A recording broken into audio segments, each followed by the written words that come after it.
ದೇಶದಲ್ಲಿ ಜನಚಳವಳಿ ನಡೆಯುವಾಗ ಆಗಿನ ಸರ್ಕಾರವು ಮಾನವೀಯತೆಯ ಮೇಲೆ ಹಲ್ಲೆ ನಡೆಸಿದೆ ಅಂತ ಬಾಂಗ್ಲಾದೇಶದ ಅಂತಾರಾಷ್ಟ್ರೀಯ ಅಪರಾಧ ನ್ಯಾಯಮಂಡಳಿಯು ಮಾಜಿ ಪ್ರಧಾನಿ ಶೇಖ್ ಹಸೀನಾರಿಗೆ ಮರಣದಂಡನೆ ವಿಧಿಸಿದೆ.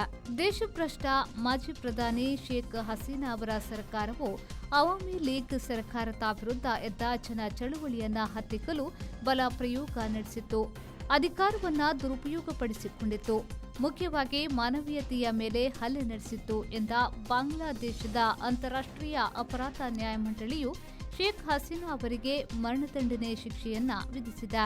ಜಸ್ಟಿಸ್ ಮೊಹಮ್ಮದ್ ಗುಲಾಂ ಮುರ್ತುಜಾ ಮಜುಂದಾರ್ ಅವರು ಮೇಲುಪೀಠದಲ್ಲಿದ್ದ ಮೂವರ ನ್ಯಾಯಮಂಡಳಿಯು ಈ ತೀರ್ಪು ನೀಡಿದೆ.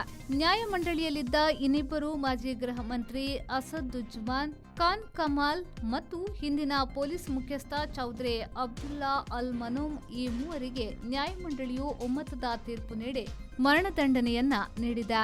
ಮಾಜಿ ಪೊಲೀಸ್ ಮುಖ್ಯಸ್ಥ ಹಾಗೂ ಮಾಜಿ ಗೃಹ ಮಂತ್ರಿ ಈ ಸಂಬಂಧ ನ್ಯಾಯಮಂಡಳಿ ಎದುರು ಕ್ಷಮೆಯಾಚನೆ ಕೇಳಿದ್ದರಿಂದ ಅವರನ್ನ ಮಂಡಳಿಯು ಕ್ಷಮಿಸಿತ್ತು.